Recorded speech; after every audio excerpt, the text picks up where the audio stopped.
Hello aspirants. मैं हूं अभिषेक भारद्वाज और आपका स्वागत है यूपीएससी क्रॉनिकल्स के यूट्यूब प्लेटफॉर्म पर। दोस्तों, आप भले चाहे बिगिनर हो या अपनी यूपीएससी जर्नी को फ्रेश एनर्जी के साथ रीस्टार्ट करना चाह रहे हो, आप सभी एक चीज एक्नॉलेज करते होंगे कि NCERT is the bedrock of UPSC preparation. Even toppers and most of selected candidates acknowledge the importance of UPSC in their preparation journey. And the reason is quite obvious. Every year, at least 15 to 20 or even 25 questions directly come from this single source. Actually, this is not single, but NCRT, as I mean. On top of that, many questions can be answered, or some options at least can be eliminated on the basis of your basic understanding and concept clarity, which thankfully NCERT again caters for. तो ऐसे में NCERT को पढ़ना काफी important हो जाता है। पर एक सवाल जो अक्सर आप सबके दिमाग में रहता है वो ये है कि क्या सिक्स से ट्वेल्थ तक की सारी एनसीईआरटी को पढ़नी चाहिए। अब यहाँ पर आप कई सारे ओपिनियंस को देखते होंगे या सुनते होंगे। कई लोगों का मानना है कि अगर आप पहली बार तैयारी कर रहे हैं या अपनी तैयारी की शुरुआत करना चाह रहे हैं तो सिक्स्थ से लेकर ट्वेल्थ तक की सारी एनसीईआरटी को book by book line by line आपको पढ़नी चाहिए। एक तरह से देखा जाए तो इस तरह से पढ़ने से आपका कोई नुकसान तो नहीं है,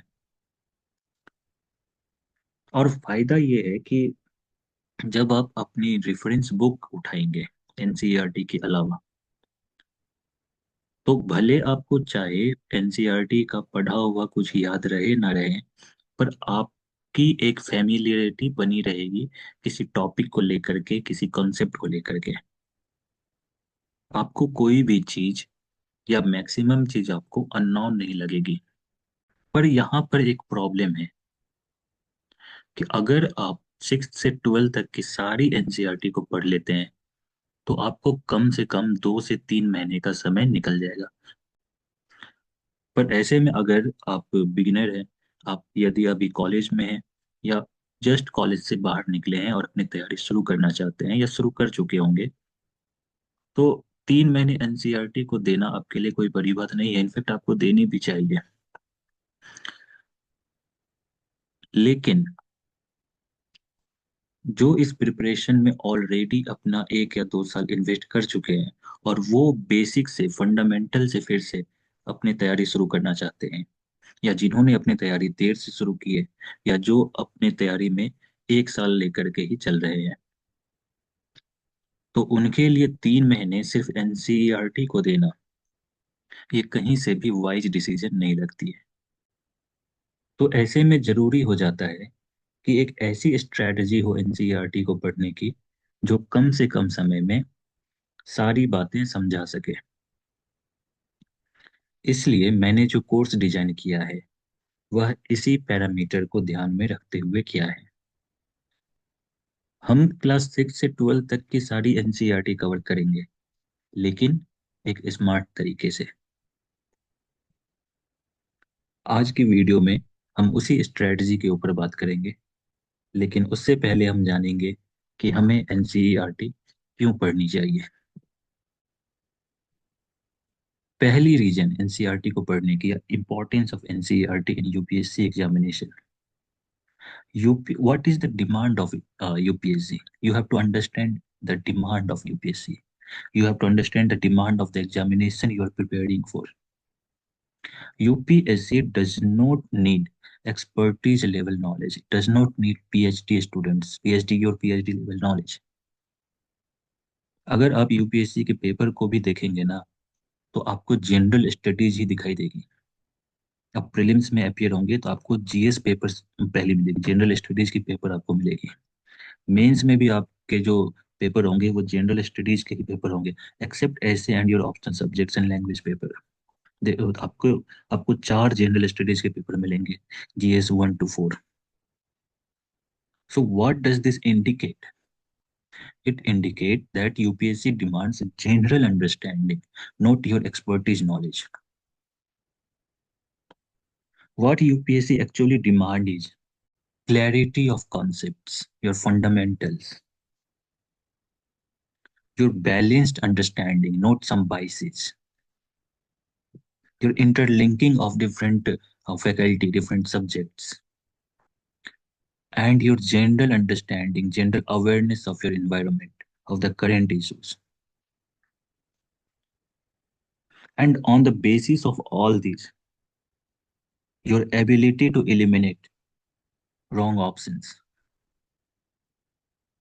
UPSC needs only that. And thankfully, NCERT provides you all these. Second, if you look at the UPSC syllabus, then most of the topics align with NCERT curriculum. And that makes NCERT your first and very basic foundational book.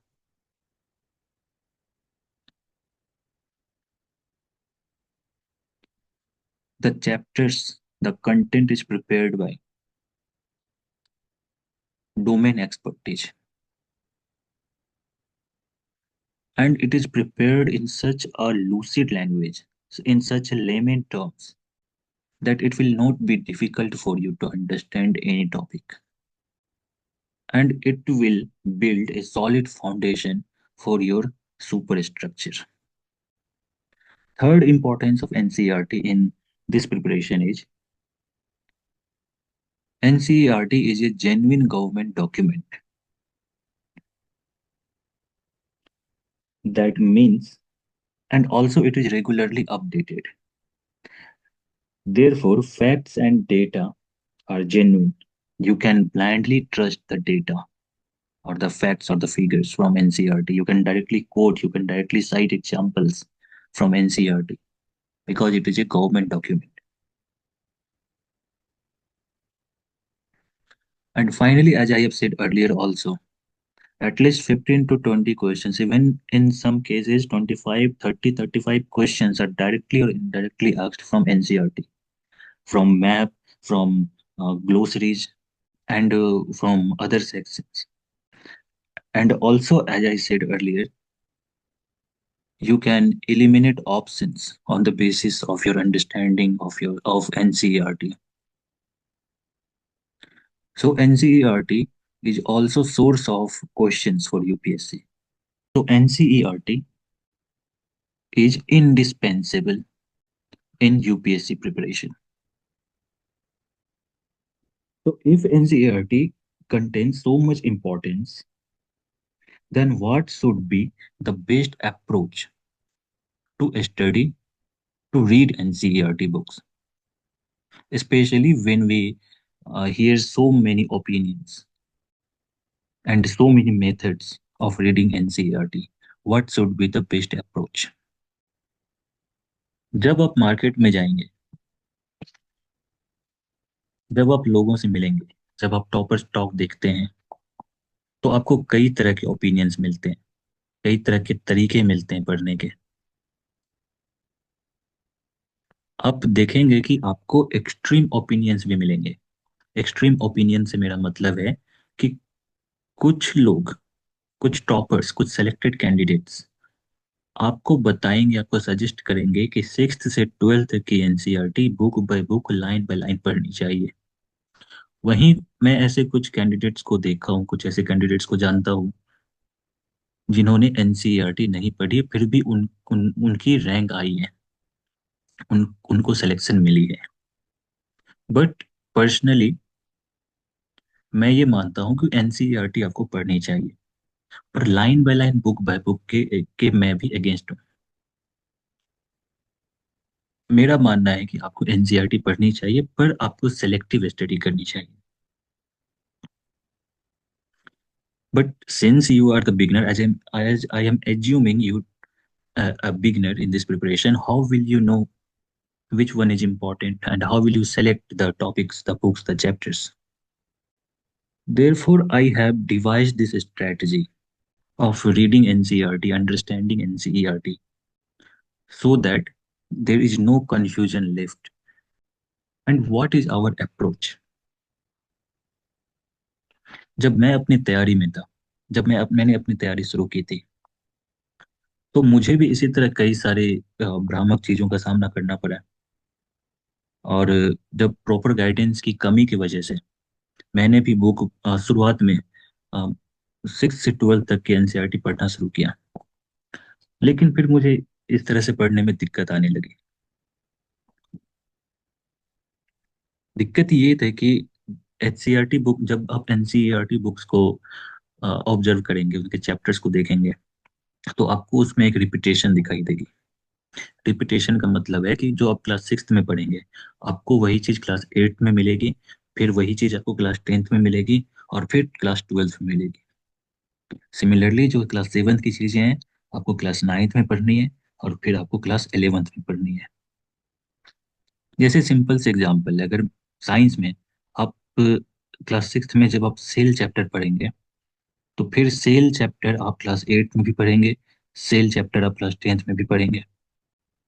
या मैं किसी दूसरे subject की बात करूं, चाहे geography की बात करूं या हिस्ट्री की ही बात करूं, तो हिस्ट्री में आप क्लास 6 में एंशियंट इंडिया के बारे में पढ़ेंगे, क्लास 7th में आप मेडिएवल इंडिया की बात आपके बारे में पढ़ेंगे, क्लास 8th में आप मॉडर्न इंडिया के बारे में पढ़ेंगे, फिर मॉडर्न इंडिया के बारे में आपको क्लास 10th में भी पढ़नी है। क्लास 9th में हिस्ट्री में वर्ल्ड हिस्ट्री की पोर्शन आ जाती है, तो इसलिए वहाँ पे आपको नहीं पढ़नी है। फिर आप क्लास 11th में जाएंगे तो आप फिर एंशियंट इंडिया पढ़ेंगे, क्लास 12th में जाएंगे तो आप मॉडर्न इंडिया पढ़ेंगे। तो चीजें एक तरह से रिपीट हो रही हैं। और ये सिर्फ साइंस या सिर्फ हिस्ट्री की बात नहीं है, ये इस क्यूरिकुलम को ही, एनसीईआरटी के क्यूरिकुलम को ही इस तरह से डिजाइन किया गया है। तो अगर आप ऐसे में बुक बाय बुक पढ़ने जाएंगे, तो आपको ये चीजें रिपीटेटिव लगेंगी, एंड रिपीटेशन ब्रीड्स बोर्डम। और अगर आप शुरुआत में ही इस तैयारी में बोर हो गए, तो there are chances that you will be derailed, you will you will exhaust all your enthusiasm, you will exhaust all your energy in the very beginning. And the beginning energy is very important. You have to channelize that focus, channelize that energy in a right way. इसलिए मैंने ये course इस तरह से design किया है कि आपको रिपीटेशन ना लगे चीजों को। ये class 6th, class 8th, class 10th और क्लास 12th की चीजें आपको एक ही वीडियो में, एक ही जगह पे मिल जाएगी। Similarly class 7th, class 9th और क्लास 11th की चीजें एक वीडियो में ही आपको मिलेगी। आई मीन पर टॉपिक, टॉपिक बाय टॉपिक।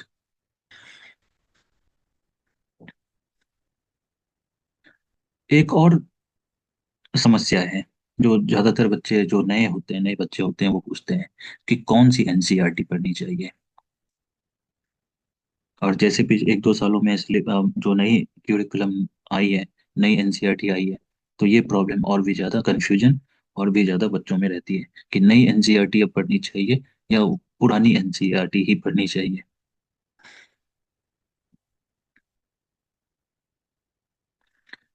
तो यहाँ पे देखो, बिल्कुल कंफ्यूज नहीं होना है।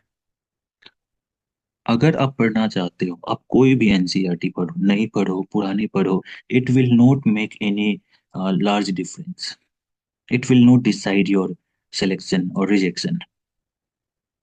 आप चाहो तो नई एनसीईआरटी पढ़ सकते हो, खरीद सकते हो, चाहे तो पुरानी एनसीईआरटी भी खरीद सकते हो, उसको पढ़ सकते हो। लेकिन फिर भी अगर कंफ्यूजन है किसी तरह की, तो उसके लिए भी मैंने एक सॉल्यूशन निकाला है कि मैंने इस कोर्स में नई और पुरानी एनसीईआरटी को, दोनों को ही इंटीग्रेट कर लिया है। इसलिए मैंने इस कोर्स का नाम भी रखा है इंटीग्रेटेड एनसीईआरटी फाउंडेशन कोर्स। अब मैं इस स्ट्रेटजी को एक एग्जाम्पल के साथ समझाता हूँ। जैसे आप क्लास सिक्स की पॉलिटी की बुक देखेंगे, और पॉलिटी हमारी पहली मॉड्यूल होगी इस कोर्स की। तो पॉलिटी में क्लास सिक्स में आप एक चैप्टर देखेंगे डेमोक्रेसी की, डेमोक्रेसी एंड गवर्नमेंट की। आपको वो क्लास नई वाली एनसीईआरटी में भी ये चीज मिलेगी, ये देखने को मिलेगी। तो इसलिए इस एग्जाम्पल के साथ मैं बताना चाह रहा हूँ कि एक तो मैं अपनी स्ट्रेटजी बताऊंगा आपको किस तरह से हमारी अप्रोच होगी, और दूसरी की ये फर्क नहीं पड़ता कि आप नई एनसीईआरटी पढ़ रहे हैं या पुरानी एनसीईआरटी पढ़ रहे हैं। तो क्लास सिक्स में आपको डेमोक्रेसी वाले चैप्टर से, गवर्नमेंट वाले चैप्टर से इंट्रोड्यूस कराया जाएगा। और डेमोक्रेसी क्लास एट्थ में भी आपको पढ़नी है, क्लास टेंथ में भी पढ़नी है।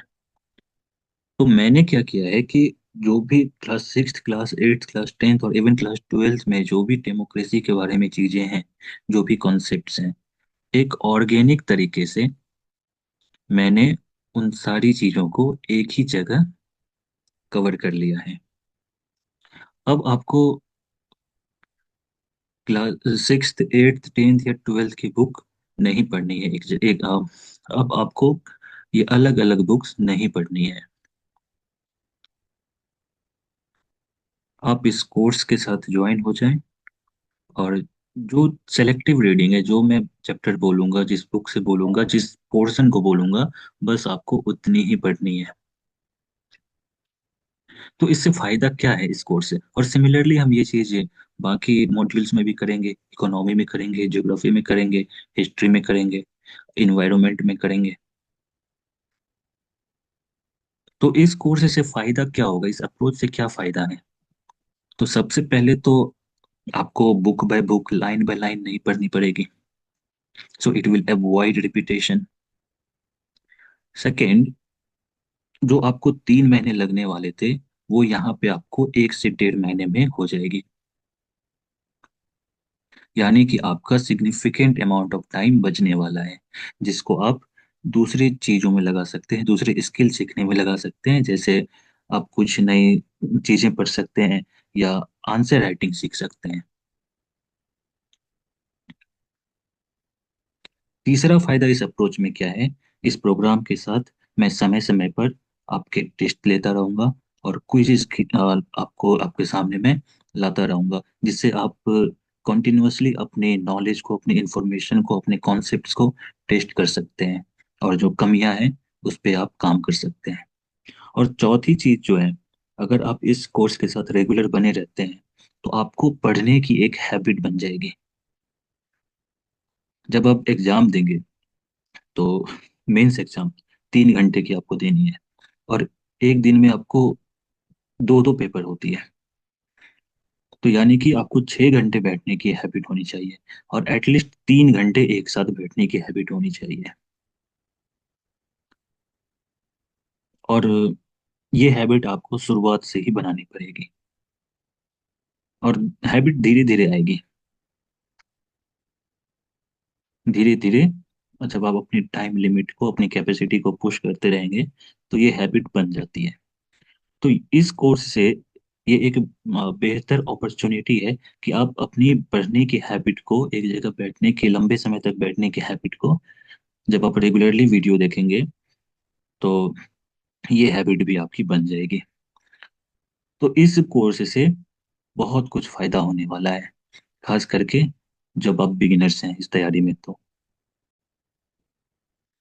बाकी मैं ये नहीं कहूँगा कि यही एक बेस्ट स्ट्रेटजी है, या दूसरी स्ट्रेटजी सही नहीं है, दूसरी स्ट्रेटजी गलत है। सारी स्ट्रेटजी सही है, but I have seen results, the positive outcomes through this strategy. Therefore, I am watching for this strategy. And as you continue with this program, you will also find this strategy very effective. But having having a strategy is not enough.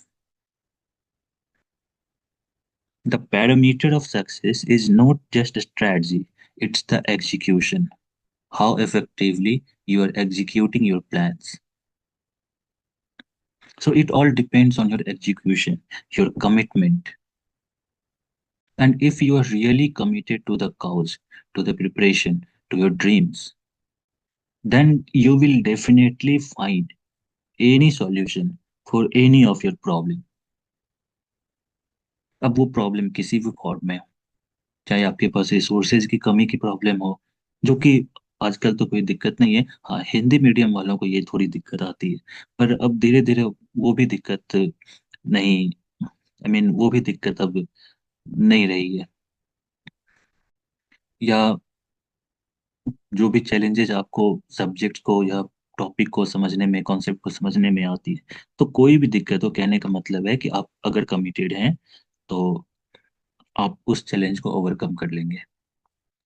So I will not take much of your time, and next lecture जो हमारी होगी वो polity module से मैं शुरू करूंगा। और इस स्टेज पे आपको ज़्यादा टेंशन लेने की जरूरत नहीं है। आप चीज़ों को समझ लो, बस इतना ही काफ़ी है।